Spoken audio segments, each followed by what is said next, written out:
1, we're live.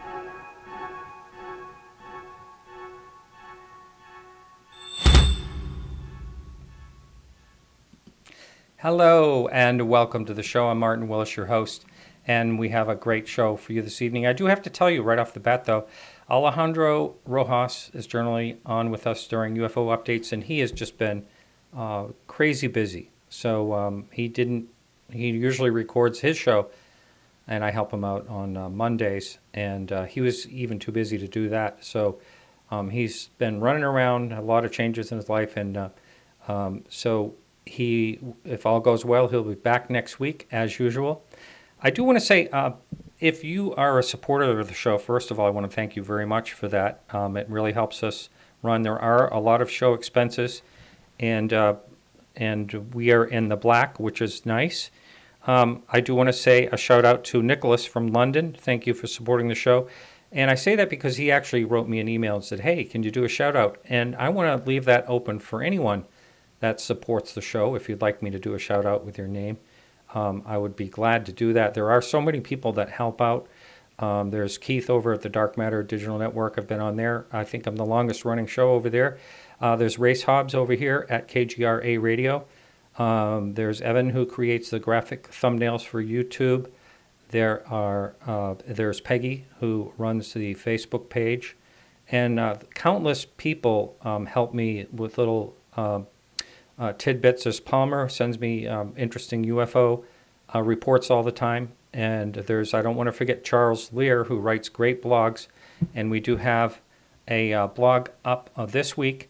And it's about historic monuments, including our first guest tonight, Kathleen Marden, and includes her aunt and her uncle's historic marker on the Betty and Barney Hill case, which is I think it's out I'll ask her in just a minute where it's actually located. So it's about historic markers when it comes to UFOs. There's Thomas Reed. I know the Pascagoula case has now a placard there, but it talks about that. So check that out over at podcastufo.com. Anyone else that wants to support the show, we are now on Patreon, and I just want to let people know that I just discovered, and I would have done this originally, I would have gone just on Patreon if I'd known this. But at the time when I started doing subscription shows, they didn't have an ability to have an RSS feed, which really means what you can do is you can put my podcasts, my full shows, into your media player. They didn't have that capability back when I started this subscription that I have on my podcast website. So basically, Sam down in Peru helped me with that, created that, and also for Midnight in the Desert as well. It's the same system they have for a subscription service. It's been hacked into a couple of times, but I keep having to pay for different security for that. And so Patreon, that is a way to subscribe to this show, and you can also get the RSS feed right from Patreon itself to load those podcasts as they come up on your media player. And anyone can support the show. For that information, just go over to podcastufo.com. Over on our Facebook page, we have, I think, 22,500 likes there. So there's a lot of activity. You can get involved over there. And you can check out, there's news stories almost every single day of the week. I know during the week there is, and that's thanks to Peggy that helps out over there, posting news stories about UFOs and space and things like that. I'm a little under the weather myself. I have been for a while. But that doesn't stop me from doing the show and trying to do a good show. But it did stop me from looking up any current UFO stories. I just haven't been able to do that. So I will be back next week as always. There's only 1 week I might have a problem with, and that's in December. Otherwise, I'll be running live shows every single week. And that's enough. Wait, before I get to introduce our guest, I should talk about hour two. And hour two at 55 minutes before the hour, we go into a break. And during that break, we'll be bringing in our guests after that, which is Stacey Wright and Marianne Robb. They are from Phoenix MUFON. I hung out with both of them in Phoenix when I was out there a few months ago, and it's going to be they're going to be great guests, I'll tell you that. So right now we're going to bring in Kathy. Welcome to the show, Kathy. Thanks. It's great to be back with you, Martin. It's okay if I call you Kathy, or would you? Sure. Yeah. That's fine. Yeah. Well, I know we seem like old friends. I know. All my friends do. Yeah. And it's always, I've always enjoyed, I think you were one of my first 40 or 50 guests. After I had Stan on the show, I said to him, he said to me, hey, you really should interview Kathleen Marden. And I said, well, who's she? And he said, well, and he went on to tell me who you were. And I remember I contacted you, and you said that if Stan suggested me, then I'm okay to be on your show. So, and if you will remember, you did a live interview with me at my father's house in Newburyport, Massachusetts. That's right. And I want to say, first of all, I know how close you were to Stan, and I know it was a very big loss for you. And it was. Actually going into the Phoenix MUFON and seeing you sit by yourself, it really it made me choke back a little bit. Because, it did me too, I'll tell you. Because sitting beside you for years and years and years was Stan. And you two were so close. And he is missed. I'm sure you've really seen everything since he passed away, of how many people have honored him and some nice things out there about him. There was a wonderful outpouring of support from people. So many people said that they went to him for help in some way, and he was always there, willing to listen. Yeah. So, that was incredible. Hundreds of people. Oh, I bet. The last time that I saw him, when I did his retirement show up in New Brunswick on location, afterwards, he was very interested in me and what I did. I thought that was, I was there to interview him, and he was asking me all kinds of questions about, what I do as far as antiques and fine art and stuff like that. So, it's a great loss. It is. Well, Kathy, for the listener, I know you've been on the show a number of times, but I will tell you, with the amount of email I get, there's new listeners listening about this subject all the time these days. And so if you would, in a nutshell, if you would give your background and you can even talk about your aunt and uncle if you'd like to, but how this all started all the way back in, was it 1966? I get the years mixed up. 1961. 61. When this 66 happened, was Socorro. I think book. I get the two mixed up, yes. I think. Yeah. So go ahead if you would. Yes, well, I had absolutely no interest in UFOs until I was 13 years old. And on the afternoon of September 20th, 1961, my Aunt Betty phoned my childhood home and told my mother that she and my Uncle Barney had had a very close-up observation of a flying saucer the previous evening, and they were concerned that they were so close to that craft that they might have been contaminated. They asked my mother to call a neighbor of ours who was a physicist and ask him what they should do. And so that was my introduction to all of this. And I saw the unfolding of what happened, the emotional response that both of them had. Barney's ending up having post-traumatic stress disorder so badly that he had to take a leave of absence because he had bleeding ulcers. He was having great difficulty sleeping. His blood pressure was soaring very high, and it wouldn't recede with traditional medical treatment. I met just about all of the early investigators on that case. And when I was doing my own investigation, after I had worked for years, starting out as a social worker, then going into the field of education, doing graduate work there, I brought my career to an end. And I decided that I wanted to investigate this case for myself.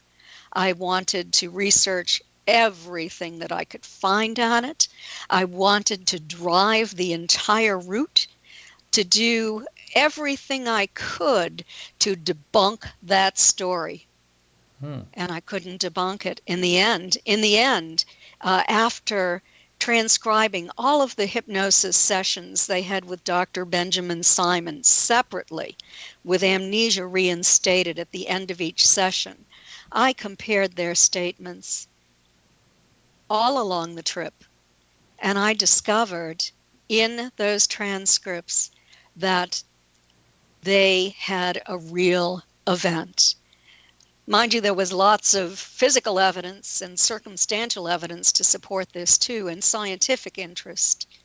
But that is at the point where I had completed writing the first draft to the book that I wrote, Captured, the Betty and Barney Hill UFO Experience. And that is when I went to Stanton Friedman, because Betty told me if I had any difficulty whatsoever in moving this book along, that I should contact Stanton, because I could trust him implicitly, because he was a top-notch researcher. And I had met Stanton back in 1972 when he spoke at the University of New Hampshire. Wow. But, so I'd known him for years, but I had never approached him about anything like this.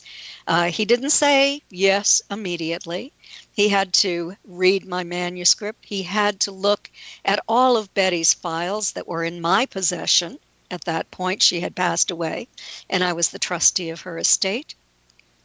And after much discussion, and I copied as many files as Stanton wanted and gave them to him. So they will now be in his archival collection in New Brunswick.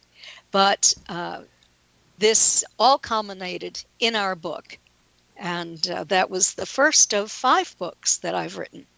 Right. And Stanton. Yeah, we'll talk Stanton about the joined me latest. at 3. Yes. Oh, did he with 3? Wow. Yes. One of the things about the Betty and Barney Hill case, and for the new listener that's not even familiar with any of that, there's so much information online. It was an encounter, as she said, back in 1961, as they drove through the White Mountains on their way back from Niagara Falls, was it, or someplace like that? Yes, they went on vacation to Niagara Falls, up to Toronto, spent the night 112 miles west of Montreal, vacationed in Montreal for the day, and then decided to drive home to Portsmouth, New Hampshire, on New Hampshire's seacoast, because they had plenty of energy. They were well rested from the night before, and they thought they could make it. Yep. And then this light appeared to be following them, and one thing led to another. There's been a movie. There's a movie, or is there actually is there another something in the works? There was one movie written about that aired in 1975, the TV UFO movie. incident, starring James Earl Jones and Estelle Parsons. Bryce Zabel has the rights to make a new motion picture based upon our book, Captured, the Betty and Barney Hill UFO Experience, which is a hugely expanded book over what was written by John G. Fuller in 1966. We know so much more now than we knew then.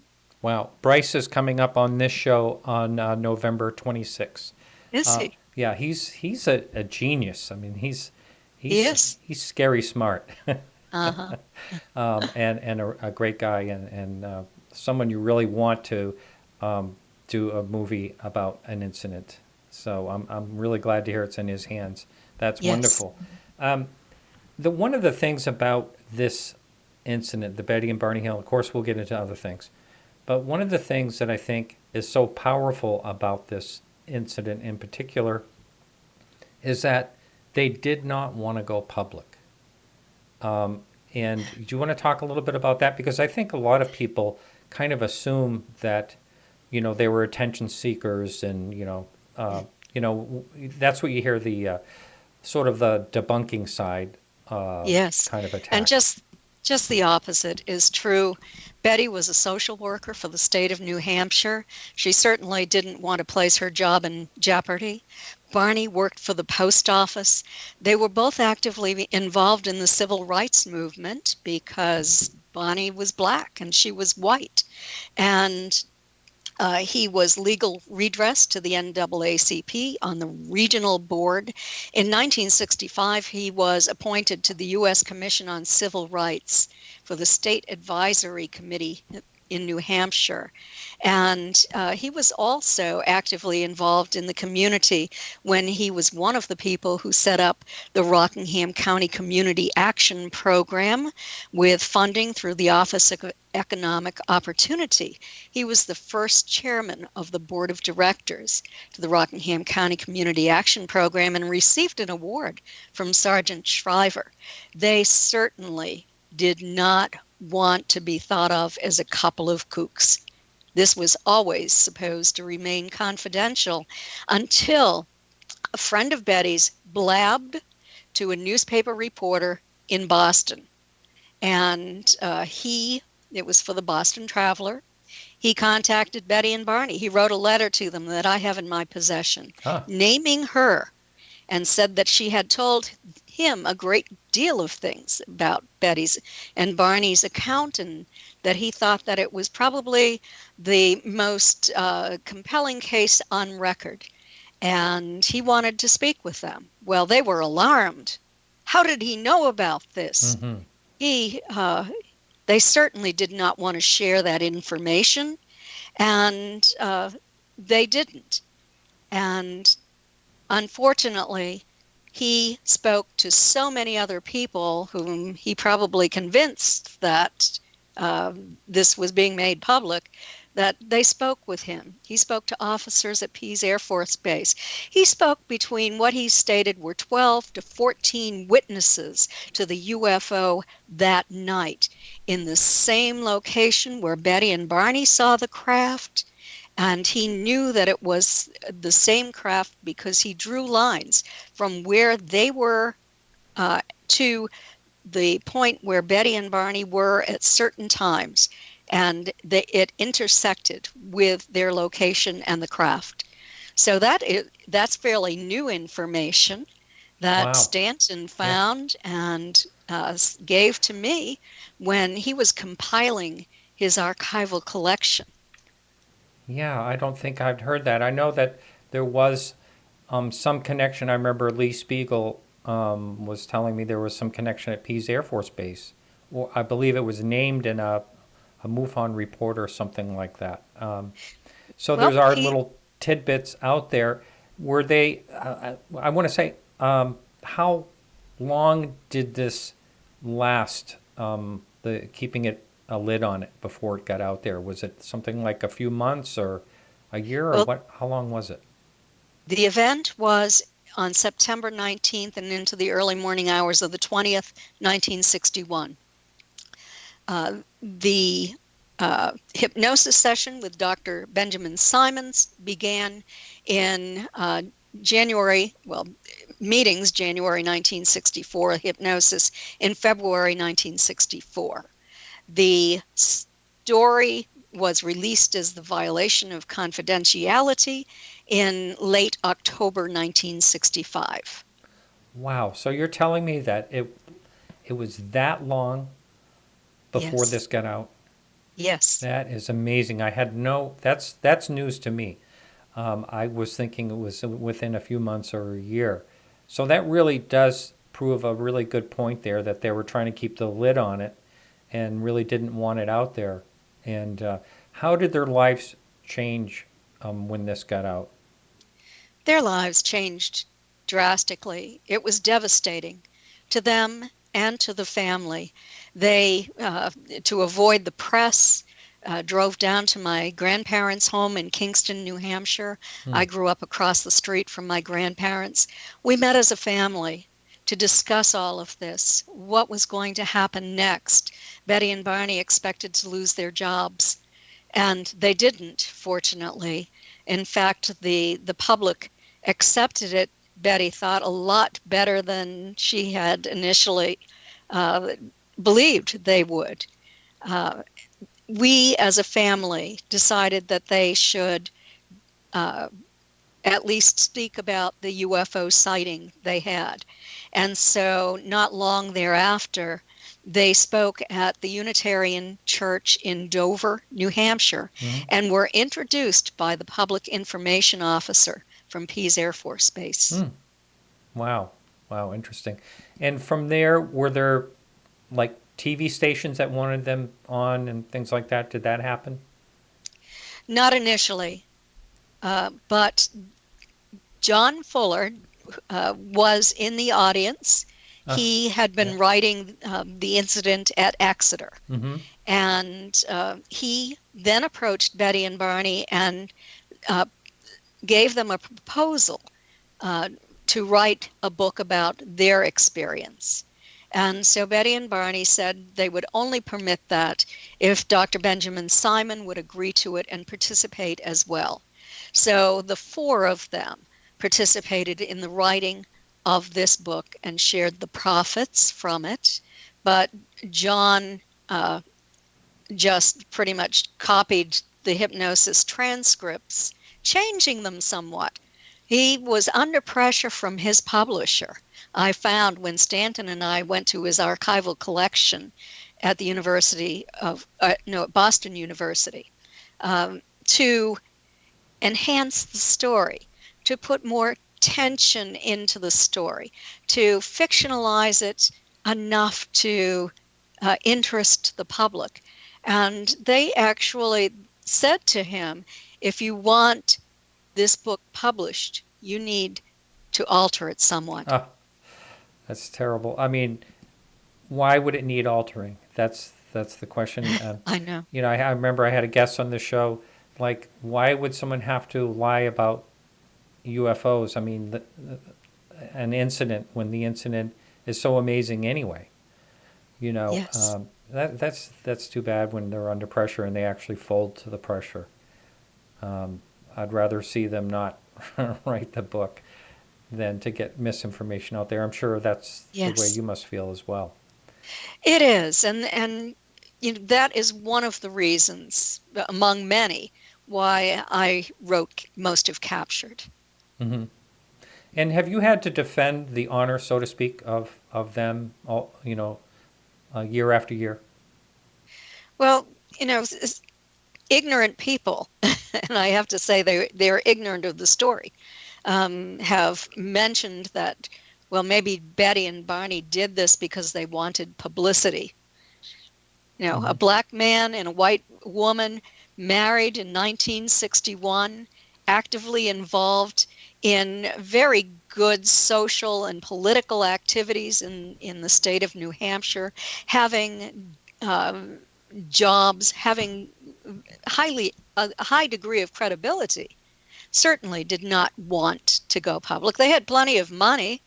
They owned an apartment house. They were renting the apartments. They had good paying jobs. There's no reason for them to go public with this for attention or money. We have about a minute before we go into our first break here. Can you tell me what it was like for them, in particular Barney, at the workplace after this? Well, Barney was able to receive a transfer to Portsmouth, New Hampshire from Boston. So there was a lot of prejudice toward blacks from what I've heard from people who worked there, who contacted me and told me about that. And so he was happy, I think, to be a rural route carrier in Portsmouth, and a mailman delivering mail. And there were people that really liked Barney. A lot of them called him Uncle Barney, the mailman, and they were very, very nice to him. That's great. All right, well, we're ready to go into break, and when we come back, we'll finish up a little bit about Betty and Barney Hill, and then we will talk about your book. So hang in, everyone. We'll be right back right after these messages.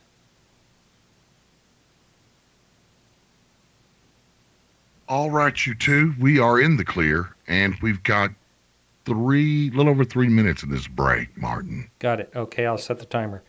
Thank you. So, Kathy, we will jump back on that when we come back to the radio station. But let's see, to discuss another topic, you mentioned that you have written, this is your 5th book out now. Can you Yes. Discuss a little bit about the other books that you've written? Right now or on the show? Right now. We're still on the show. We're on YouTube still live. Oh, okay. Yeah. Okay. Yeah. All right. So, yes, my second book was with Stanton again. Science Was Wrong. Startling yes. I have truths that about, one. facts and about scientists who made proclamations of impossibility and were wrong.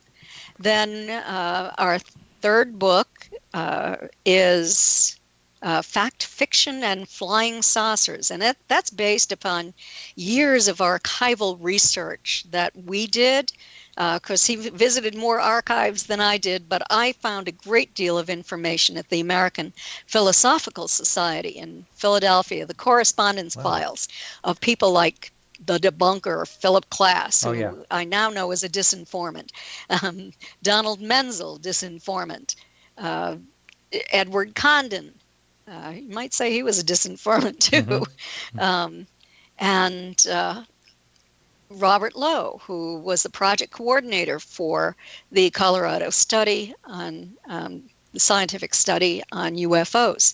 So we wrote those 3 together. And then I wrote one with Denise Stoner. Oh, yes. And that is the alien abduction files. And now my 5th book is Extraterrestrial Contact, What to Do When You've Been Abducted. Yes, and we'll talk about that when we come back after we finish up about Betty and Barney Hill. And I hope you don't mind talking about this subject. It's such a great topic. I find it so interesting. It doesn't get old for me. So if you're comfortable still talking about that, but going back to, but I do. Go ahead. I would like to talk at length about my new book too. Oh no, we're going to. We have a whole half hour. Okay. Yeah. Okay. So I do want you to get into a little more about the archives, if you would. You said that you read some of these correspondence from some of these classic debunkers. You mentioned their names. What was so interesting? What did you find?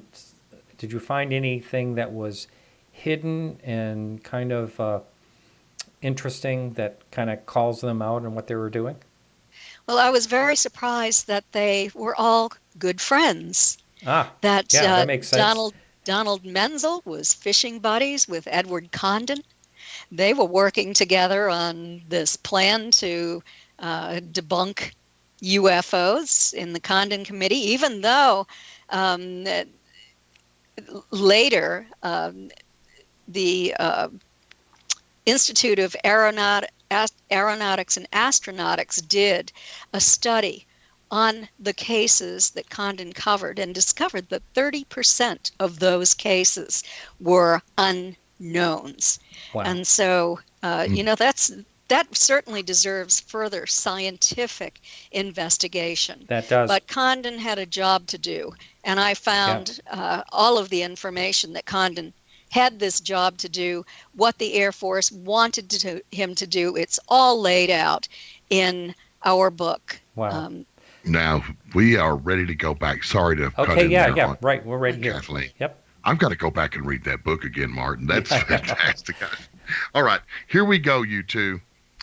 In 5, 4, 3, 2. All right, welcome back. This is Martin Willis. My guest now is Kathleen Marden. And before we went into the break, we were just wrapping up about Betty and Barney Hill, that whole case, and we're going to be talking about her new book and possibly take a couple of calls. Geez, I hope I'm ready for that part of it. So he got up into Portsmouth, New Hampshire, which is an area that I lived many times in my life. I love that town. And what about Betty? What type of repercussions, if any, did she have at work? She didn't have any repercussions at work. In fact, when asked, her supervisor said that he wished he had more just like her, that she was such a good social worker, and she ended up receiving a promotion to supervisor eventually. So it did not really have an impact on her job, which was very, very good. That's wonderful. Now, did they end up being asked to speak? You mentioned the Unitarian Church in Dover, but was that Yes. was that something that grew in, as actually conventions like that started to take place more and more?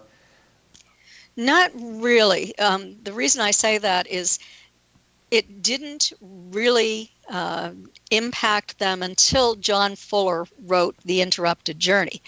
And then they were under contract to do many, many radio and television shows to publicize the book. It was later, and mostly, I believe, after Barney's death, when Betty went on the UFO speaking circuit. I see. So it was mostly her. Yes, see, Barney died from a cerebral hemorrhage And in pretty young too, right? 1969. He was only 46 years old. Yeah, it's terrible. Yes. Terrible. It was terrible. Way too short. So she was asked to, and how did she take to that? Was she okay in doing that? She loved it. She ended up leaving her job, retiring early, to devote the remainder of her life to the investigation of UFOs, the investigation of contact and abductions, and went on the speaking circuit and spoke at many, many conferences. Wow, that's really interesting. I didn't know that part of her. And when did she leave us? What year? She died in 2004 from lung cancer. I know. I was in a home in Barrington, New Hampshire, and I saw a photograph of Betty, black and white, real nice one of her smoking a cigarette. And I said, "Oh, you know Betty Hill?" And they said, "Oh yeah, she was a friend." That was really interesting. So she smoked a bit. Oh yes. Yeah. Puffer. She smoked one cigarette after another right up until she went into a coma and lost consciousness. Oh my goodness! Wow. All right. Well, let's talk about your latest book and how you came about wanting to write. It's an interesting title, so I would like to know what was the genesis of this book? What made you decide to write it? Well, we even thought about calling it The Survivor's Guide to UFO Contact and Alien Abduction. But anyway, I decided to write this because I'm the director of the Mutual UFO Network's Experiencer Research Team. And right now we have 30 compassionate individuals who speak with people who complete the experiencer questionnaire on MUFON's website under the ERT page. And then that questionnaire goes to Dr. George Matich, who is the assistant director, and he assigns a member of the team to contact that person. We also have 5 professionals who we use as consultants, 2 psychiatrists and PhD psychologists, and then we also have a couple of research consultants as well. So this is research oriented as well as support for people who believe they're having these experiences. And there are so many people, I realized when we started receiving 100 requests every month, that I ought to do something to give additional help to these individuals. And so this was the initial goal of the book. And I thought it was going to be a very small publication. I was calling it the Experiencer's Handbook. And then Red Wheel Wiser got a hold of it and thought that it would sell millions of copies, and ended up giving me a contract for a big book with a large publisher, which was very good, I suppose. But anyway, the intent of this book was to help people who are having these experiences or who believe they might be, how to separate out, how to investigate their own cases. There's so much information in this book. There's no book on the market like it. It's a comprehensive guide to contact, to abduction, and I give lots of very interesting stories about cases that I have personally investigated. I give some information about the history of all of this. We have chapters on coping strategies, even on how to make it stop if you feel you're having these experiences and you just want it to end. We give suggestions that have worked for other people. Really? Because that's always been, my thoughts. You and I spoke briefly before the show, and I told you that this has always been a really tough part for me to swallow, and that I can't imagine how people can function if they actually have something like this going on in their lives. And I was listening to I listened to a couple of science podcasts just out of interest, and I was listening to one earlier today, and there's not going to be a real parallel here, but I will tell you there were people talking about really strange things happening when they were trying to sleep, and it ended up being carbon monoxide poisoning from their home. And they were, oh my goodness, they were having these visions of like people visiting them and sitting on the bed and talking to them and all this stuff. Now, I know there's that when people just flat out want to say there's nothing to this, they'll come up with more of something like sleep paralysis. I've actually seen, a doctor on TV just saying this all bunk, and all that. I feel as though there's definitely something going on, and it's kind of like in the UFO world to me. Like, I don't have any idea what it is, but something's going on. Is that kind of how you see it, or do you think it's direct extraterrestrial? There are many things going on. Some of it is extraterrestrial. Some of it's paranormal. Some of it's sleep paralysis. Some of it is mental illness or personality disorders where people are just big attention seekers and want all the attention they can get from everyone that will give it to them. There are all sorts of explanations for this, and that's one reason that we wrote the books, to help people to sort out what is actually occurring. And in terms of sleep paralysis, I also wrote in the book about social research studies that have been done on abductees and experiencers. Now, I did a 3-year study with Dr. Don C. Donderi, who has recently retired from McGill University, psychologist and statistician. And he administered the American Personality Inventory to 175 of our 516 participants. And what we did is we compared the overall data with the data supplied to us by people who were identified as abductees, not as simulators or wannabes, not as members of the general public, but had the characteristics, emotional and knowledge of alien abduction. And with regard to sleep paralysis, we asked the question, have you experienced these symptoms? And we listed the symptoms. 74% of the experiencer group said yes, and 90% of the abductee group. But then we asked, were you awake? And did you then see non-human entities enter your environment before you became paralyzed? It dropped to 36% for the experiencer group, but was 60% among the abductee group. So that was highly significant.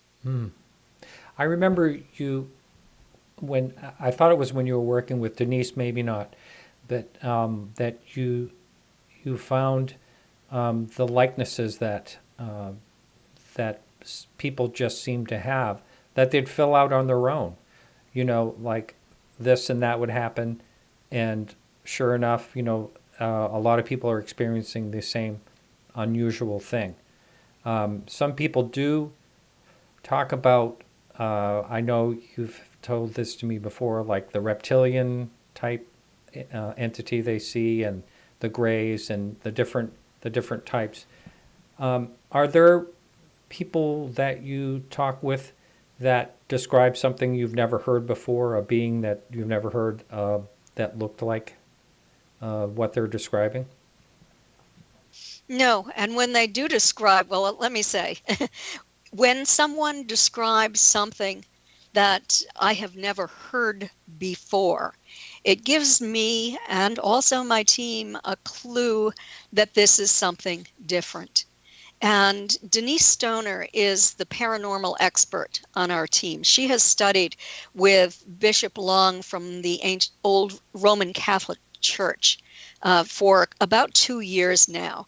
And she has convinced us that there are negative interdimensionals who slip in to our environment from time to time. And some of these entities that people believe are actually extraterrestrials, these highly negative ones, are not extraterrestrials at all. They're lower vibrating entities from, you might say, the astral realm. In the Catholic Church, they call them demons. They can shapeshift, and they will present sometimes as appearing somewhat like the extraterrestrials, but they're not. They look different. There are differences in their appearance. Wow, how interesting. I know that someone's going to say, well, why didn't you ask her what to do about repelling them? So I'm going to ask you. If you can give a tidbit, I'm sure there's a lot of different things, but I know you don't want to give away everything in your book. But if you can just give us an idea of one of the things that someone might do that makes whatever is happening to them stop. Well, first let me say that for those who are having contact probably with interdimensionals from the astral realm, whether or not you're a religious person, appeal to a higher power. If you're an atheist, appeal to the highest intelligence. And the words that work for people are in the name of whoever it is, God, Jesus, Muhammad, whatever. I command you to leave this room now and don't come back. You can't scream it. You can't be angry. You have to say it very assertively and authoritatively. And if they really are extraterrestrials and they are benevolent, if you don't want them there, they will turn around and leave too. Now, many people believe that, particularly with the Greys, which are the most prevalent group of entities that we believe are of extraterrestrial origin, with the Greys, many people believe that humans had made a contract before they were born to work with the Greys for the benefit of humanity at this time in the life of our planet, in our civilization, where we could be on the brink of destruction through an environmental collapse, through nuclear war, through that sort of thing. But still, if you believe that this might have happened or don't even know, just when you have an experience or telepathically, send the message, I want to break my contract. I don't like this. I don't want it to happen again. These kinds of things have worked for people. I have an entire chapter devoted to this with many, many ideas that have worked for individuals. Isn't that something? I just have up on the message board, someone mentioned, Stephen mentioned, what about daytime abductions? So I do, want to address that a little bit, because when someone is having a daytime abduction, generally speaking, there may be a witness sometimes, but oftentimes there's no witness at all. Are you familiar with any time that there's been a lot of witnesses? No, I'm not. I know of witnesses in group abductions from conferences Oh, yes, the one at in night. Coronado? The Coronado? Yes, that's one of them. Yep. Mm-hmm. And there have been others as well. I do know that one of the women on my team at MUFON believes that she had a daytime abduction at the International UFO Congress Conference in Phoenix 2 or 3 years ago. Wow. Where she went missing, couldn't find her. And there were people at that conference who reported that they had seen sort of almost invisible but barely visible non-humans at that conference. There's been a lot of talk. I haven't done an investigation of this, only to acquire information from other people's testimony. So we really don't know, but that is one case where she might have just, I don't know, slipped into another dimension, or something happened into a portal and then was returned, and she was being sought after. She was manning one of the tables at the conference. Wow. Are you comfortable about talking about your own experiences? I can tell you that after 50 years of non-disclosure, I have recently come to the decision that I needed to admit that this had indeed occurred in my own life, that I'm a generational experiencer, that my mother and I were both taken when I was 17 years old. And before that, there was a time when my mother went grocery shopping, and she did this every Friday night. She would leave at the same time, arrive home at the same time. On one particular night, she didn't show up. My father was extremely distressed. We were worried. Where could she be? She arrived home not realizing that she had any missing time. But the frozen food had thawed. The ice cream was soup. Wow. No explanation on what happened to her. And, I think that maybe that abduction that I had when I was 17 years old, it was 1966, in the April of 1966. We had already had a close encounter with a UFO a couple of months before that. And this was during the time when Betty was working with a team of scientists to try to call in UFOs on kind of a CE5 experiment. They called it a psychophysics experiment. She was sometimes successful in doing this. The UFO came in on that particular night. Betty wasn't there. We'd all gone to bed. My grandmother and a neighbor of ours, who was a commercial pilot returning home from work that night, observed that craft coming in for a landing. It left physical trace evidence on the ground. It was scientifically investigated. but my mother and I never stated that we found ourselves on that craft that night. It was incredibly traumatic for us, but investigators worked with us, not immediately, because we didn't even mention it immediately, but a few years later, to help us with this. And Dr. James Harder, who was a professor in California and worked as an investigator for APRO, the Aerial Phenomena Research Organization, did hypnosis on both my mother and myself. And Wow. it was because when we had these experiences just one time, they didn't stop. We were both taken uh, time and time again over our lifetime. I believe that mine might have stopped now, but I will never know.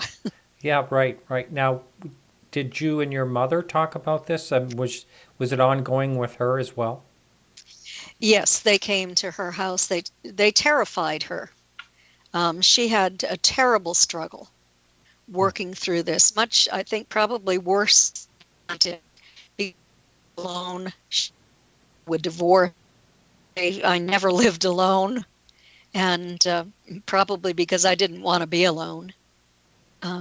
And so she did have a huge struggle with this, a great deal of fear, finding herself locked out of her house sometimes at night.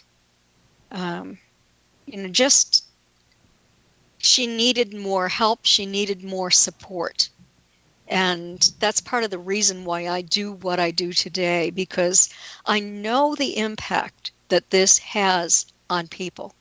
mm-hmm. And, whether it ends up not being a UFO abduction, it could be something else too. But we try to assist people in determining exactly what it is. And I always tell people who are feeling traumatized to do not go to a certified hypnotist or hypnotherapist before you have had psychological help. Now, some psychologists will also incorporate hypnosis into their work, but also there are many who just do EMDR therapy. It's an emotional release technique that is highly successful in resolving post-traumatic stress disorder, and these experiencers will have some memories of what happened as well. So I always recommend that before you explore your events through hypnosis. I see. Now we only have a couple of minutes left. I do want to, and before you leave, of course, I want to ask you how people can find your book. I'm sure it's on Amazon and all that. But can you describe entities? And did your mother see the same thing you did? I saw a race of grays, the same type that contacted Betty and Barney, abducted them in New Hampshire's White Mountains. Remember Betty was doing this experiment to call them in, and my mother did as well. It was always, but they were, in the end, after I went through hypnosis and really remembered what was occurring, I was okay with it.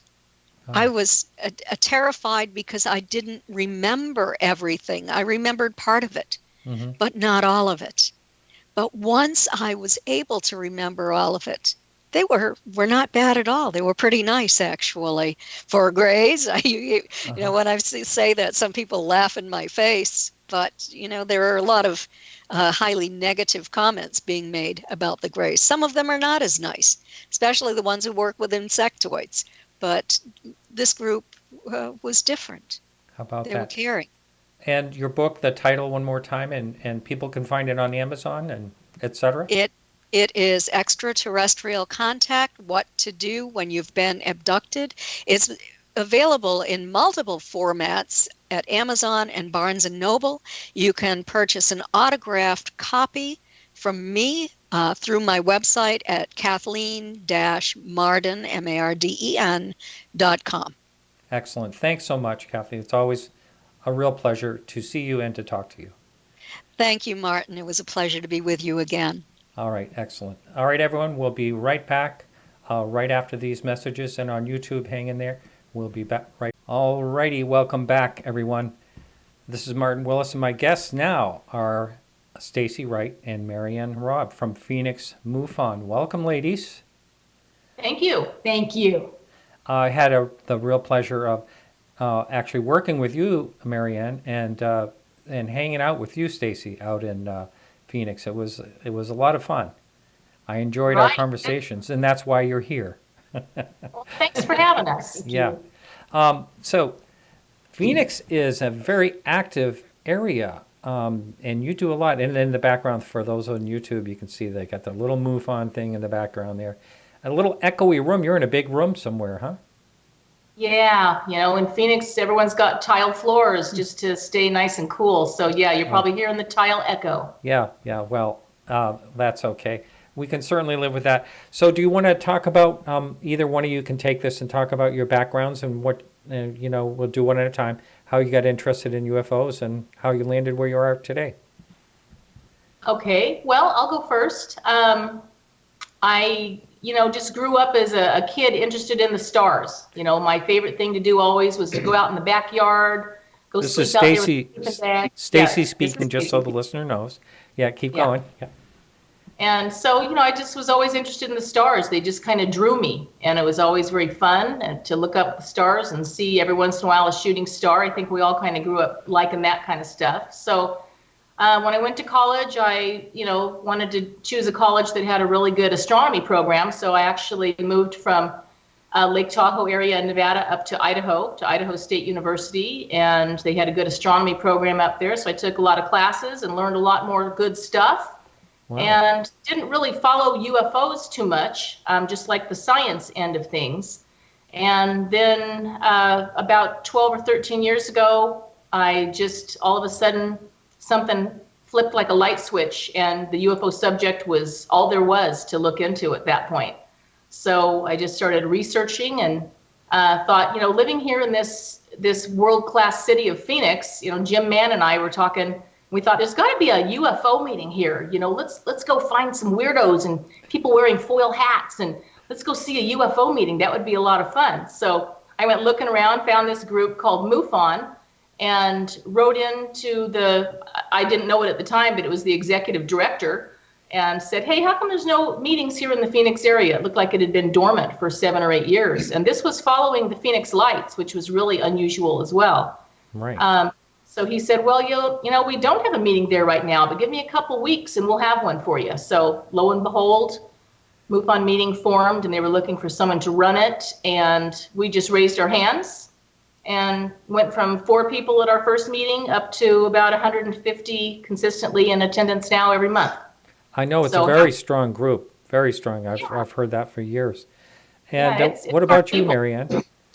Well, mine is a whole different story. Back in 2014, my husband went to the UFO Congress, told me about it and said, can I go? He heard it on the radio station. I says, please, have fun. I believe that there is life outside of course, the Earth. And I always believe, but I let him go to the UFO Congress, enjoy yourself. He did that in 2014. Then he asked me if I'd go to a meeting with him with Phoenix MUFON. He got to meet Alejandro, and he got to, with Open Minds, he got to meet Jim and Stacey with Phoenix MUFON. So middle of 2014, he asked me to go to a meeting with him, which I did. And of course, being a police officer, I was a little skeptical. And I went to the meeting, and lo and behold, of all people that were talking, it was Kathleen Marden. Huh. And she had me hooked from the beginning. It was an awesome meeting. It was wonderful. Met Jim and Stacey. They were just amazing. And started kind of getting into a little bit of a MUFON. My husband continued to go to the meetings. I didn't. Well, the end of 2014, I believe it's November, Jim and Stacey asked if we would house a couple of speakers that were coming in for the Travis Walton Skyfire Summit that was happening in November of 2014. And we said, sure, no problem. Who are these folks? And at first they said it was Richard Dolan and Peter Robbins. Of course, we're like, who are they? And we got to meet those gentlemen, which were just amazing, great researchers and awesome people. Well, while we were that evening, we said, well, we have one other person that needs a room to stay before they go up to Heber the next day. And we're like, okay, sure. Who's that? Stanton Friedman. All right. And it was like, first of all, who's Stanton? Well, let me tell you, the whirlwind of everything started that next morning when I got to meet Stanton. Was just the most amazing time of my life. I had to go to work, and I came home for breakfast, and Stanton's sitting there in my kitchen. And he looks at me and I look at him because I'm in a uniform, police uniform. He had no clue who I was. And listening to Stanton, Peter, and Richard. He probably thought it was a raid. Yeah, he had no clue. It's like, who are these people? And why is there a police officer? Yeah. Why aren't you wearing black? Yeah. Anyway, it was the most amazing, amazing time. And ever since November of 14, my life has totally changed. Being part of MUFON has just been the most amazing, wonderful experience. Wow. Well, during 2014, at that time, I had talked to Travis ahead of time and said, hey, Travis, I'm going to send you, there's no phone signal up there. And is it called Hubert? How do you pronounce that? Hebert? Hebert, yeah. So he said there was no, cell signal. So I said, okay, I'm going to rent a satellite phone and send it to you, and I want you to be on the phone with me during my live show. And so he goes, great, sure, okay. And, so the time comes, and everyone is at the site, and Travis isn't there. And my show's live, and so I got Alejandro on the show. And Alejandro's walking around, and he did have signal enough to talk. And then he goes, oh, here's Travis. And he walks over to Travis and hands the phone to Travis and says, hey, Travis, light up the satellite phone. He goes, oh, I forgot that. So we ended up doing the show on the cell phone with Alejandro's cell phone. It worked out. It worked out okay. But that must have been fun. Did you participate in that? Either one of you? Yeah, both of us were there helping to run the whole thing because it was just it was kind of the pilot program for his event that would be held the next year, and that would be his 40th anniversary of his abduction. Mm-hmm. So we were doing a little pilot program the year before, and it turned out great. I mean, it was freezing cold. It was so cold, it was unbelievable. And it was in this big barn that barely had heating, and there was no hot coffee or hot chocolate or anything sold anywhere around there. I mean, we're out in the country. I think I take that back. I think it was that year. I think it was the 40th when I actually did speak with him. Yes. But so no, that from what I understand, that was a lot of fun. I heard that was a lot of fun. Yeah, it was. The next year it was at the same place, but the heating was a little bit better, and then Phoenix MUFON jumped in there, and we did concessions. So everyone had hot drinks. Oh, you actually had food. A lot of fun stuff. Yeah. And Karen Broad, who is the owner of the UFO Congress, she was running that 40th anniversary event for Travis. So it turned out really well because she does a really good job on that kind of stuff. Yeah. So now she's running the UFO Congress and does a great job. I actually got to hang out with her and Alejandro in New York a couple of weekends ago, and it was funny. I said to Karen, Karen, you're a real person. And the reason I said that because she's totally stressed out during the UFO Congress, and I get that because I've run events before, and it's very, very stressful, and you have to be on target all the time. So, but interesting. So, Marianne, you are a police officer. I remembered reading that in your bio. What do police officers in general, do you ever get to talk to colleagues, and what do they think about the UFO topic?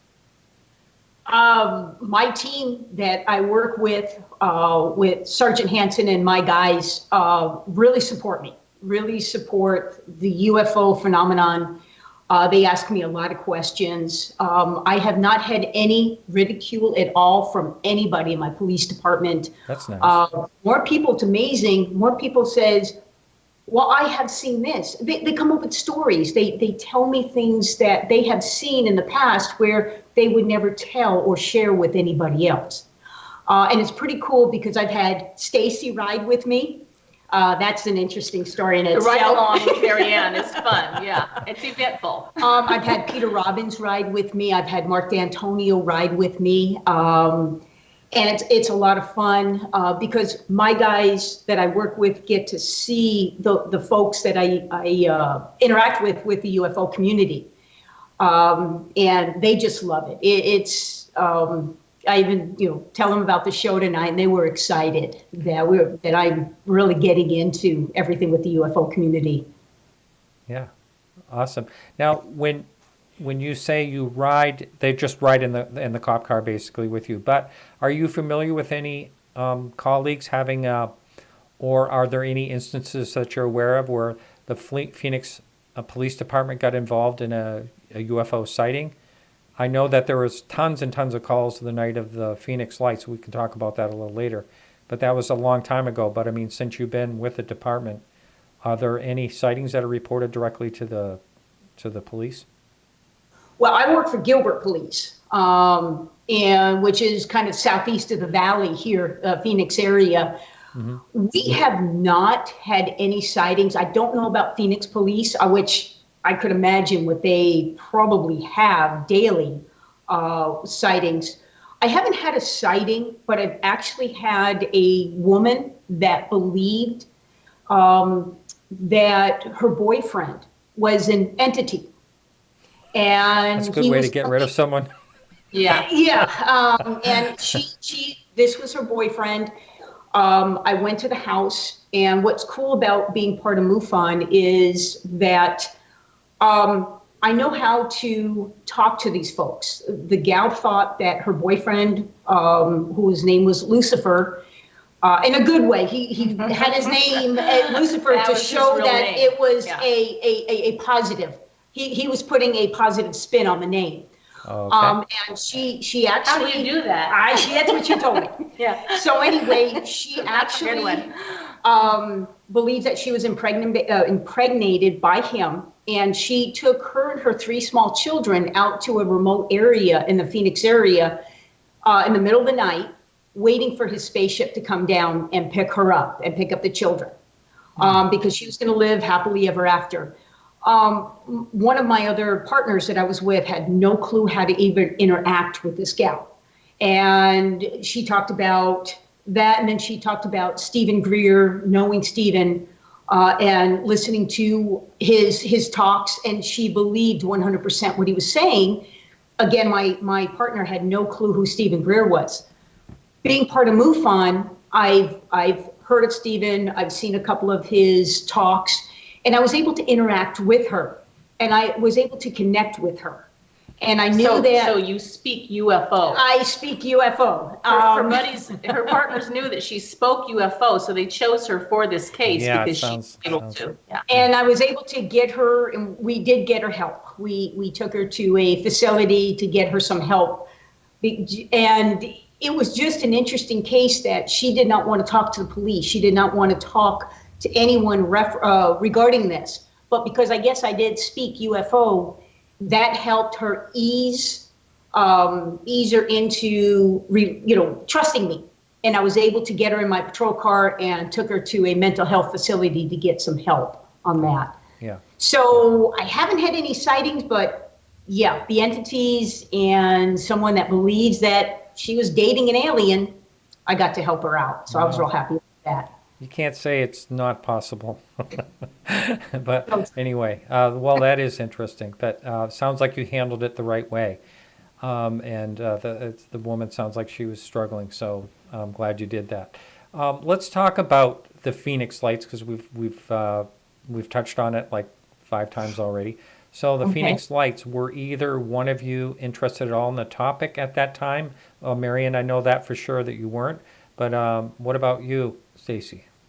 I was here when it happened, but I did not see the Phoenix Lights. I was not a witness to that. I didn't even know about it until the next day when someone from out of state actually phoned me and said, "Hey, you guys had a UFO last night." And I'm like, "We did?" So I never, really knew anything about it. And I wasn't really researching the subject at that time either. But it was years later when I got involved with MUFON. That was actually 2007. So since then, we still have people contacting us, maybe one person a month who will contact us and say, I was witness to the Phoenix lights, but back then I just could not say anything about it. I felt like there was some reason that I should not say anything about it. But now is the time. I feel like I need to come forward and tell, my part of the story. And a lot of people say they feel like there was some kind of a numbing effect that had come over them at the time, and that they really just shouldn't speak about it. So now we're hearing some stories that are still coming in, and we do ask these people to report it in to MUFON, just for historical, data that we can keep in the database. You must have so much information regarding that, because think about, was it 1997, right? Isn't that when that was? Yeah. So long ago, and for people to still come forward, I can understand that. A lot of times people will say, I've had a number of people say on the show even that they've even forgotten about, or like the next day, didn't want to talk about it, or whatever the case. Yeah, it happens a lot. Mm-hmm. And so are they basically saying the same story? Yeah, we're hearing a lot of different things from people, but there's a lot of similarities with all the cases. There's people that saw it in all parts of the state. So it didn't fly just over this major metropolitan city of 6 million people. It was in the outskirts as well. There was a lot of the tribe members up on the Navajo Nation who had been seeing UFOs flying around their valley, around the whole perimeter of their valleys for days before March 13th. And they just, took it all in. This isn't anything new to them, though. These are their star beings, their star brothers. They see this all the time. They don't talk about it because to them it's not an extraordinary event. It's just normal stuff. So, but they were taking their lawn chairs out and their ice chests and just sitting out in their front yards and watching the show at night. They were seeing a lot of stuff up there on the res. And then there was a lot of people here that saw craft. There were 7 or 8 craft that were actually sighted throughout Arizona. And I believe it even bled over onto the border of California a little bit too. There were sightings of different shaped craft, daylight and nighttime. But again, the one that people know about is the big, boomerang shaped craft that came over Phoenix, right down the corridor, straight across this city at nighttime. And so we wonder, what were they really doing? A lot of people say, well, they came from Area 51, direction. So they must have come from there. But when you look at that, really, you think, okay, well, if it was some super secret alien craft from Area 51, did it get loose? Did it get loose and it just all 8 of them? They were spread out throughout the whole area. It's a very kind of confusing thing to picture in your mind. But talking about that one craft, it paraded itself basically right across the city. So if it was something of ours that, again, may have been housed up there in that area, super secret still, why would we then parade it over the top of this metropolitan city? It just doesn't make a lot of sense. I've had someone argue that point and saying that's exactly why they did it, because they wanted to see what the reaction is, and I'm not saying I agree with that, but it is an interesting take on that.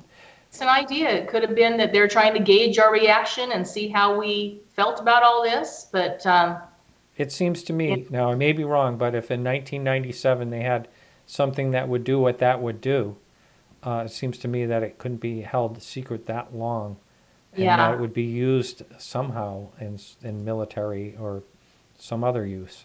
Right, some applications. But what that thing did to fly so very low and so very slow and with zero sound. And also huge. I mean, we don't even have propulsion now that makes zero sound. All of our stuff is big engines and big noise and smoke and fire. We don't have anything that doesn't leave a trail. That we know of, anyway. I think back then we had the technology to do something like that, and it was huge. So I think it was the real deal. Peter Davenport was on the show back on a number of different times, but the last time he was on, he was talking about the Phoenix Lights because he was getting a report, and someone had calculated that thing was miles wide, not just 1 mile wide, which is, it's just hard to understand. And It is. it seems like a night of an invasion if there was actually that many craft. And yeah, it's spectacular. And this actually, didn't it go on a few different nights? Wasn't it on? Because didn't Fife Symington actually see it like on the second day or something like that? Or am I getting that wrong? I don't think he saw it the second day, but he then later came out and claimed that he did see it. Yeah, in a I don't know if it was Mm-hmm. the next day, but I'm not sure if I believe that story either. I have a problem with that. And being that he made such a big lying deal out of it at the beginning Right. on camera, why would we then go and believe him saying, oh, yeah, I saw it? I mean, maybe he just wanted to jump on the bandwagon and improve, you know, his improve himself in the eyes of the public, you know, to maybe get some, pay his penance or something like that. But I'm not sure I really believe that. We have no reason to, after that big, horrible lie he did and the fun that he made of everything. So it was really disgusting and really demeaning to the people who were witness to that craft, because that just ground them down to dust. I saw somewhere where he apologized for that. Do you think it wasn't a good enough apology, if that's the case? Correct. Okay. I think it was not a good enough apology. Yeah. All right. Yeah, that is demeaning, and because of so many people that did witness it, and his reasoning supposedly is that people were panicking, and he wanted to, you know, break the ice and, you know, make people settle down and laugh at it instead. But you didn't see it that way at all, right? No, I really didn't. You know, there was people that did some really big work on this, and Frances Barwood was one of Yes. them. She was the vice mayor. She jumped in there like a bulldog and tried to get some truths out of this, and it just didn't really work for her. They were on a campaign to belittle the whole thing and bring in that giggle factor on it, and Yeah. that's exactly what they accomplished. I was glad she was on the show here a few years ago for a short time, but she came on for a little while. It was really nice to have her on. Good, And, yeah. She's a yeah, good I person. think she was a great advocate, and I believe she's got on the phone and talked with a lot of people, right? Yes, she did. She fought for that. Yeah. Yeah. And so that's just another one of those cases that will never be solved. I mean, it's come and gone. And I think the interesting aspect about it is that people are still calling in and Yeah. saying that they witnessed it. Not that we'll get any new information, but people are saying that, I have heard a few people have said this to me, that they've seen it since and they've seen it before. What do you know about any of that? Well, I know there have been some sightings here that were on the news even. I think there was 3 different sightings of Phoenix lights type lights in the sky. And I was witness to one of them just in 2008. My daughter and I both saw this and pulled over to the side of the road and sat there for 5 minutes and watched these lights. It wasn't in the direction of any one of our ranges that we have. You know, we have a lot of different firing ranges out here. So I thought it was really anomalous. And I sat there and watched this and reported it into MUFON, of course. Wow. And So did it every have, once in a- Go pardon ahead. me, did it have the strange lights that were talked about, the unusual lights as Yeah. well? It did. It wasn't, I didn't see a boomerang shape, but what I saw was something on an angle like this. And there was about 5 lights tilted up to the sky. Wow. And in an area where there was absolutely no reason for that. So, and it just sat there, and it wasn't flares.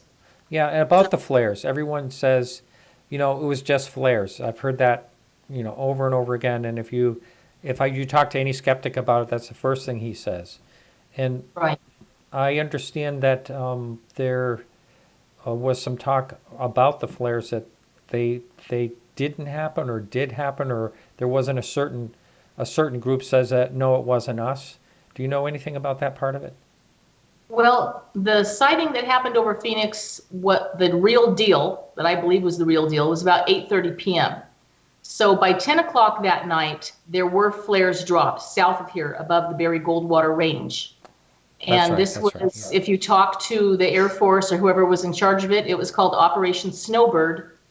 So it seemed like they needed to cover up with something that happened at 8:30. How are we going to explain this? We've got to say it's flares or something like that. So they brought in a group that then went up there and dropped these flares. So people saw them at 10 o'clock as well. That's what you see on most of the video footage that you see on the news or any footage that you see with the Phoenix lights. It is those flares. So when people analyze that footage and say, "Oh no, those are illumination flares," I know they are. I'm a video analyst. Well, yeah, you're right. That's exactly what they're seeing, but that wasn't the event that we're really talking about here. And what about the real footage? Someone told me the other day, now I don't know, and I'm not saying she does or does not, but Lynn Katai only has flare footage. I don't know if that, like I said, I don't know if that's true or not, but does anyone actually have footage of the craft before the flares? As far as I know, no one has footage of that boomerang craft as it went across the sky here. I mean, these were the days when we didn't really have cell phones like people do now. They can just whip something out of their pocket and film something. Yeah. Back then, you know, it was at night. It was a little bit hidden. Unless you were looking up, you weren't going to see it. And as far as I know, there's no footage, especially no good footage of that event. So that's kind of sad because it's always represented like in films and on TV as what apparently is the flare lights. Yeah. And it is sad. Yeah. But there's, you know, we have to base our evidence off of testimony. So we're not saying that it's proof. There's a difference from saying that this is evidence. So we've got, you know, over 1,000 911 calls that came in that night. That's a lot. I mean, their boards were flooded. Have you ever heard of anything like that before? No, not. I mean, that's crazy. And then estimated that there was over 10,000 witnesses, eyewitnesses to this event. So it's that testimony that we take that we can then consider evidence. When you get that much testimony, you have to say this is evidence.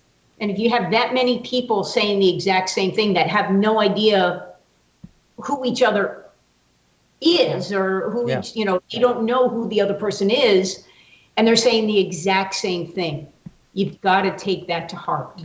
That is definitely evidence. Marianne, I was when I had my UFO sighting, which was actually kind of boring compared to most UFO sightings, but I actually ran inside the house and I called was it the Carmel Police Department? I was in California, and the Monterey, I believe it was the Monterey Police Department, and wow, I can't really remember. That's terrible. But anyway, I sensed ridicule from the dispatcher.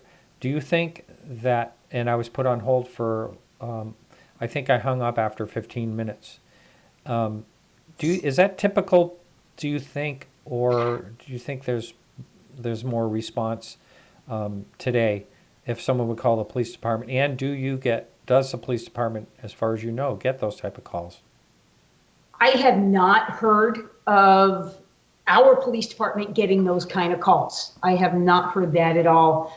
I think with the television shows that are coming out between Ancient Aliens, Disclosure, the Unidentified, and all of the Contact and all of the new shows that are coming out, and the talk of the UFO phenomenon, that's I think all dispatchers are not going to go, oh, what a crackpot. And like, unfortunately, what happened to you is put you on hold for 15 minutes. I believe, and I don't get to interact with my dispatchers that much because where I work is a long ways away from our dispatch center. But I really doubt this day and age that person is going to be ridiculed, called a nut, and then just put on hold and hopefully they'll hang up. I really doubt that will happen on any police agency. With the government coming out and all of the Navy pilots and everybody that's been witnessing these strange lights, I think people are really coming on board and taking this serious. So I haven't heard, I don't work graveyard. I hate to say it, but I'm in bed by 7 o'clock usually at night and up at 3 o'clock in the morning because I work day shift. And I have not heard any of our graveyard guys saying, hey, we got a call of lights in the sky. I really wish we were, because I would love to investigate that. So you, as a police officer, if you had an awesome sighting and you needed to report it to someone besides MUFON, who would you report it to? Wow, good question. I'll let you take over the show. Other than MUFON, National Reporting Agency, Police Department. But they don't investigate it.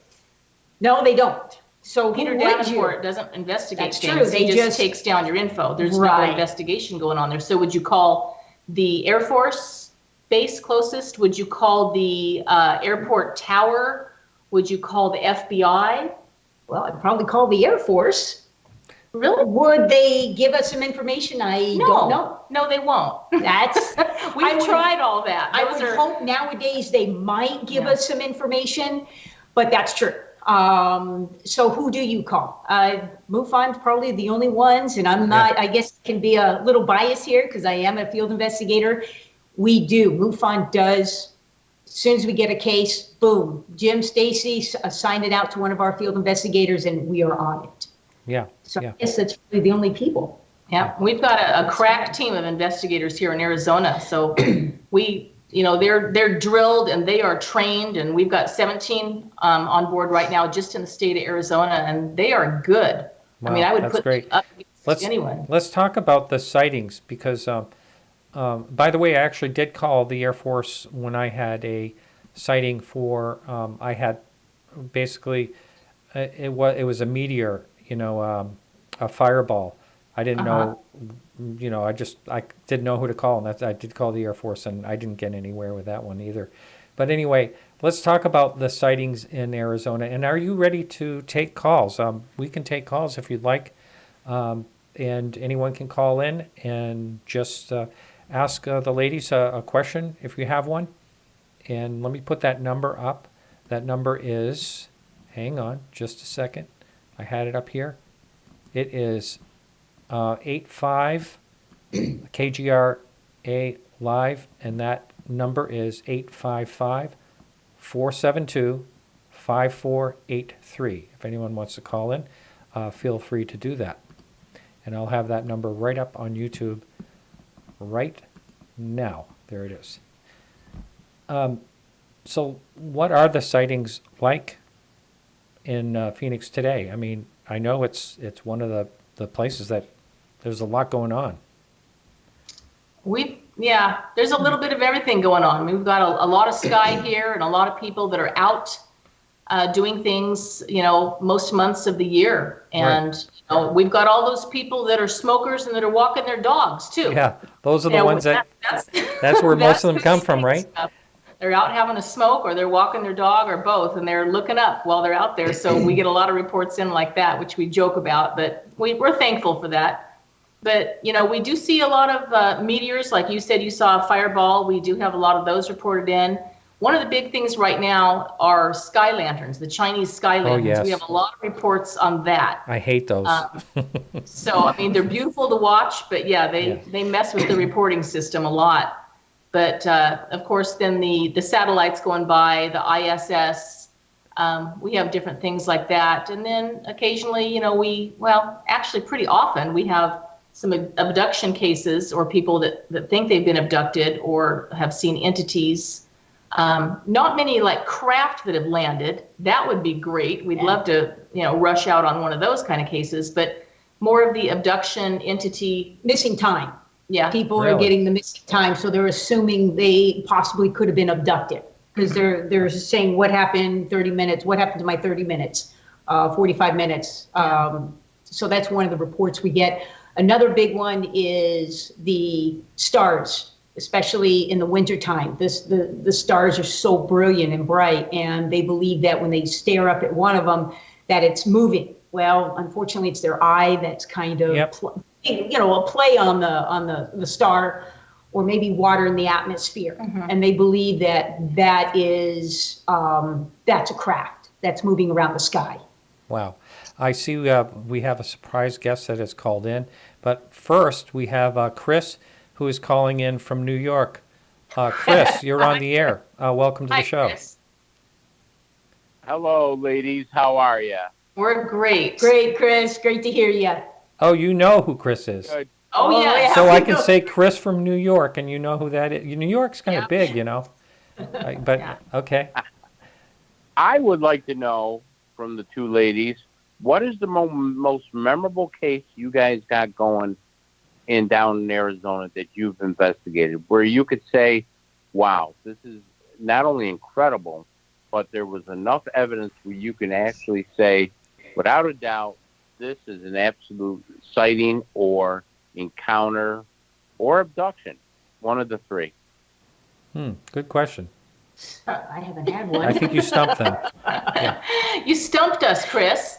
I've gone on cases with Marianne where we have had, what MUFON calls a Category 3 case, which is one of the higher up, more important, hurry, look into this case. So I've gone with Marianne. We have kind of a team that goes along. We've got our chief investigator, who's a master videographer. So he's the one that does all the filming. We have interview that we do, and we've gone down to Tucson a couple of times on some cases where there had been an entity involved, right? Yep. Oh, yeah. Yeah. The gal, Yeah. definitely. So that was really interesting. And actually, Marianne was the field investigator on that case. So I'm going to let her take it from here. Yeah, let's hear the deets on that. Well, the interesting thing is this person came up to the Valley area, the Metro Phoenix area, and I guess met a gentleman. They were talking. She went back down to Tucson where she lives, and at night she believes that she is being visited by an entity, that she believes this person that lives up in the Phoenix area is remotely sending down to her and putting in her body. She's had numerous experiences. I don't think she had an implant or anything, No, but she would had just have all these feelings. Sexual things encounters, going on remotely. that she said, everything was done remotely. It was real interesting on that. She had some drawings that she gave us. When we did the interview, it was interesting. Being a police officer, of course, I look at body language. I look at the listening to the voice inflections that she's had, what she's actually saying to see if she's being deceptive or not. And in her mind, 100%, this was happening to her remotely. The body language was interesting. It was very, very interesting. But unfortunately, we didn't have any evidence, physical evidence, that this was actually happening to her. Just, unfortunately, her story on what happened. Wow, interesting. Hey, Was Chris. their story consistent? Yeah. I was Yes, just going it to say was. thank you for the call, but go ahead, answer. Yeah, No, I I'm was sorry, just but gonna yes, say- it was consistent. interesting. Thanks for the call, Chris. All right. Bye, Chris. Yep. Thank you. Bye. Good night. Bye, guys. Whoops, I think I cut him off. Now we have the one and only, I think, Mark from Connecticut with a C. Oh, Mark from Connecticut. Mark Hello, with Mark. a C. Mark D'Antonio, I'm Hey, guessing. how are you? Yeah, he's the Great. only Mark That in is correct. Connecticut. Yes. How are you, Mark? I was calling because I'm good, man. Hey, Stacey. Hey, Marianne. How are you? Great. I'm just trying to. I had to call because I wanted to mention to everybody so all could hear it that I believe the Phoenix model for how they run MUFON is probably the best in the entire country, and Stacey knows that's true. I've told her that before. Wow. The training they That's put quite a people compliment. through. Well, the people get trained when they go to, say, a MUFON boot camp that's run by Stacey and Jim. I mean, and now we've got some new faces that are going to be at the MUFON boot camp coming up. So I hope you get a chance to talk about that if you didn't already. I'm sorry if I stepped on that. No, we But haven't yet. So I'm good. oh, I can't wait. I'll be there Thursday. Yeah, we've got the 2019 MUFON International Boot Camp that's being sponsored by Phoenix MUFON. It's going to be held this weekend, Friday, Saturday, and Sunday, November 8th, 9th, and 10th. And Did Mark you just D'Antonio, say, Mark, you're going to be there? yeah, Mark will be Yeah, here yeah. teaching us a lot of stuff, and he's going to hold a talk on astronomy, and he's also going to follow that up with a Skywatch that night, and he'll show us the real deal through some telescopes. Hey, Mark, So- while I have you on the line, since you're the video analyst for Yeah. and image analyst for MUFON, have you ever seen other video other than the flares at the Phoenix lights? When you were mentioning that earlier, my first thought was I've been seeking that footage as well, if any such footage exists. But, it really caught people off guard. They didn't expect to see it. And people are used to seeing things on the Goldwater Range. Let's put it this way, okay? Phoenix has a history of seeing parachute flares, and people that see them get used to them. They know what they look like. They know where they are typically. So they understand what they're supposed to look like. This event was different. Yes, there was a flare event. Yes, okay, get that out of your system. There was a flare event. Okay, this was not that. This was not just around the Goldwater Range and the other areas that people have seen them, okay? This was something that occurred in multiple locations in Arizona. And there was a flight path, a potential flight path that something could have taken. I think that makes all the difference. And frankly, the jury is still out for me. I used to think it was just a flare event. Yeah, I got arrogant about it. Just flares. But you know what? You have to really pay attention to all the many reports. And when you look at all the reports that came in, and Marianne will tell you about the number of 911 calls, Stacey knows. She's fielded so many calls. The newspapers have. Clearly, the people who live in that area don't call in about flares. They're used to them. They see them all the time. I saw my own when I was out there in the desert, doing photography. I actually saw a flare event and said, "Oh, look, my own quote-unquote Phoenix light." So, And were they in formation too, Mark? Like in a formation? Yeah, I mean, Is that what they are always like? well, yeah, they're being released from planes, so they come out in a linear line, and the first one to come out is the first one to go out. If it's a parachute flare, and it drops down slowly. And everybody out there knows what they look like. They know the unearthly orange glow that they have. Mm-hmm. And so I think clearly, you get Stacey on a job with guys like, Dave, that works with Marianne, and Jim, and you have all these other people that recognize what flares are. They know what they are. And you can't negate that. And that was a mistake I made early on with this case. I just said, well, everybody's wrong. I was like, well, what do I know? That was like a stupid thing to say. But, nowadays I realize that's not all the evidence there is. The evidence really goes beyond the one little piece of footage that you see, which is usually the flare event. Right. That's what I'm familiar with. Well, Mark, I actually had fun hanging out with you a couple of weeks ago. That was a lot of fun. It was nice. Yep. Yeah. Yep. These guys here, you got Stacey and Marianne. They're the hot shots of Phoenix MUFON right now. Yeah. I'm glad you mentioned that about the boot camp. We will talk about that in just a minute. Mark, it's always a pleasure. Hey, thanks, guys. It's always a pleasure when you're on the show as well. You take care. And Mark, just give yourself a plug. Sunday nights, your show? Yeah. KGRA, Sunday nights, 8 to 10, Sunday nights, KGRAradio.com, Sky Tour Radio, 2 hours of astronomy and extraterrestrial life. We talk about it all. It's fun. But thank you. Excellent. Thanks, Mark. You take care. All right. See you in a couple days, Mark. Bye, Mark. See you Thursday. Okay. Yeah, that's great. All right, now we have another caller, and you probably know who he is, but I don't really know. Do you happen to know a Ron from Minnesota? Yes, I do. Do Hi, you really? Ron. Yes. I know Ron. Hey, Ron, how you doing? Welcome Hi, to the Mark. show. All right. Thank you for the call, and thank you for the show. Great show. Thank you. And thank you, Marianne, and your other guest. I forgot her name Stacey. already. Sorry. The question I have for all of you, and this for everyone in the community, what is, or how has your level of skepticism changed since your original sighting or your initial sighting? Has your skepticism changed, or is it still? Are you still somewhat skeptical in some of the areas of the UFO world? Anyone can take that? Yeah, that's anyone's question. So, Ron, you're saying is my family?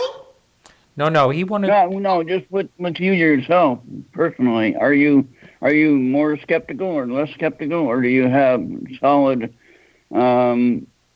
continuity with what you believe as what you think are flying saucer or UFOs? Or 100%. I believe, even though all my life I have never seen anything, even before I got into MUFON and became a field investigator, any of it before 2014, I believe, with all due respect to everybody out in the radio world, is that you would be a fool not to believe that we are not alone in this universe.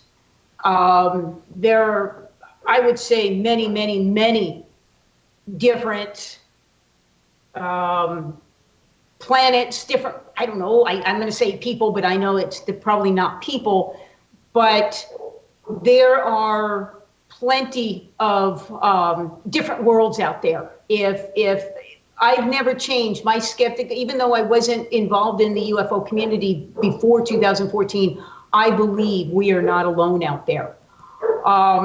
Real quick story about that is that when Mark D'Antonio was out doing the boot camp last year, one of the things he taught us was, if you look at Cassiopeia, the big W, and put your fist up, straight up ahead of you, it just in your fist area is 40,000 exoplanets. 40,000 in this W of Cassiopeia.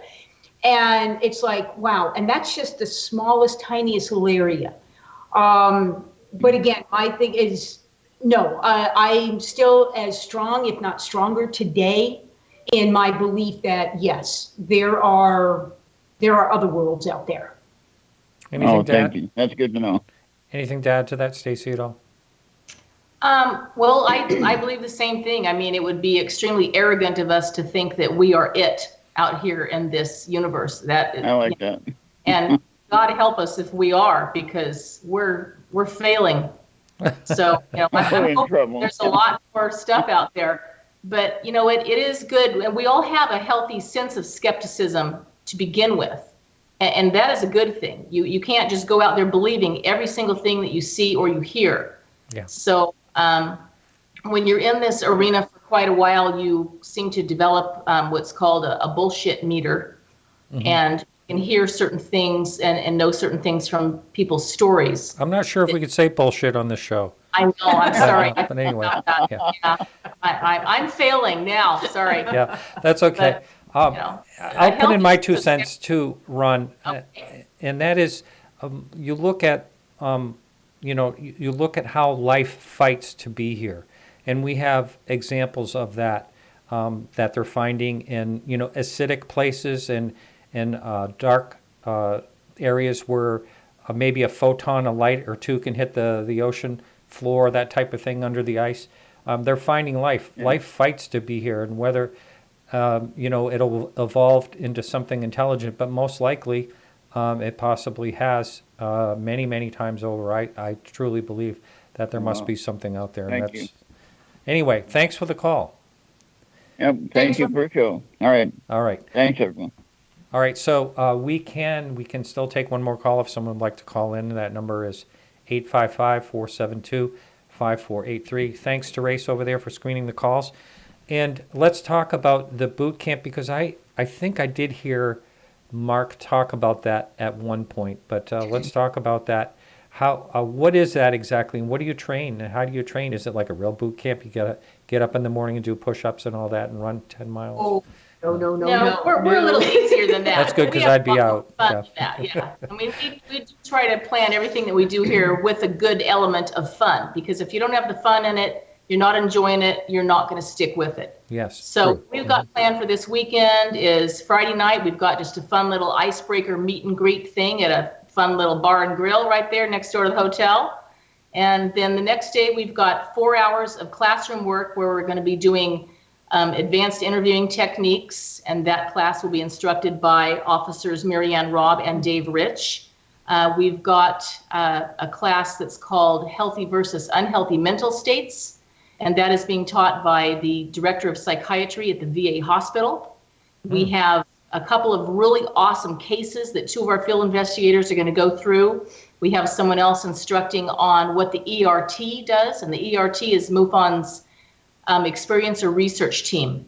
And when someone has an experience that just rocks their world and they cannot handle it emotionally, they need someone to talk to, help them through this. The ERT has counselors and psychologists and hypno people that can really help these witnesses through that. So we've got someone from the ERT team that's talking about that. Again, we'll have Mark D'Antonio giving us an astronomy lesson.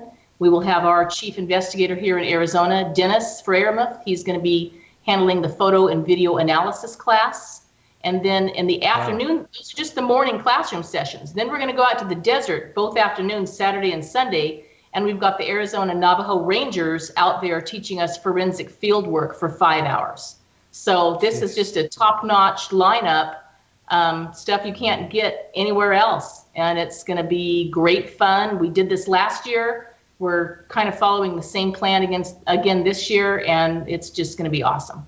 Are there any other states that either want to follow this model or that are looking into following this model? I mean, it sounds really interesting. Oh, then this isn't just a state thing from Arizona MUFON. We just happen to be putting it on because we have a lot of the talent here within our group to do that. Oh, this is national. Jan Tarzan will be here. He's the executive director of MUFON. He'll be here as well. Just to have fun. Jan is not talking. He's just coming along to see what we're doing and have fun. But this is representing all of MUFON International. It's a worldwide organization. So we have people coming from all over the United States and from Canada on this one. Last year we had some people signed up from the UK and Australia and different places like that. So it's really an international thing. And yes, I think that other states would probably love to be doing this. And I don't know what MUFON has in store for the future boot camps. This is just the second one that we've had in a row here in Arizona. So we hope to see them continue. And I know there's a lot of talent throughout all of MUFON. So I'm hoping that maybe they can take this on the road somewhere as well. Well, I had no idea. But and I'm glad that, the MUFON International is doing this. And because that was going to be one of the questions. It sounds so interesting, but how could you possibly get funding in a state, at a state level to do something like this? So this is actually... Well, it's a lot of creative resources. I mean, we have a lot of people here that have this talent just within our own area. So we tried to keep using our people so that we don't have to pay airfare for a lot of other experts to come in from other places when we've got it right here among us. So we're using our resources here and saving MUFON a lot of money and spending and doing this. So the funding is just happening. Phoenix MUFON is coming up with some of the funding, and MUFON International is coming up with most of it, and it's just working. That's excellent. Stacey, you and I spoke. We did a sound test last night, and I told you, and I'm going to just tell this story real quickly because we only have oh boy, I don't think we have time. We only have a minute. But I had mentioned to you. About a sighting that someone I talked to at the casino out there in Phoenix, where the UFO Congress was, where they saw this black triangular object go over their car. They hit the gas, and it was a passenger in the car that was telling me the story, and she didn't even know the UFO event was going on there. She just started talking about it, and that when they parked, I think she said 9 or 10 miles later, this big, huge owl came right at them. And you said that there was some type of object that is seen a lot out there. And I think we're going to have to wrap this up real quick, less than a minute. Okay. Well, I know that there's a couple of screen events that happen to people when maybe they're seeing aliens or extraterrestrials, and they might be screened as something like a deer or an owl. Those are two of the most common screen animals that portray themselves. It might be because of the big eyes. I'm not really sure exactly, but we had an owl event ourselves on the way out to one of our Phoenix MUFON sky watches. Wow. So it's not unheard of. Wow. So we are totally out of time. I'm so sorry to do this to you, but I'm going to have to cut you short. Thank you so much, both of you. It was just wonderful. I really appreciate it. And I hope to talk to you soon. Thank you. Okay. Thank you so much. Bye-bye. Right. Okay, everyone. I have to run. I'm sorry. That's it. Next week, we'll be back with Preston Dennett, and we're going to be talking about schoolyard sightings. So thanks so much, and remember to keep your eyes to the sky.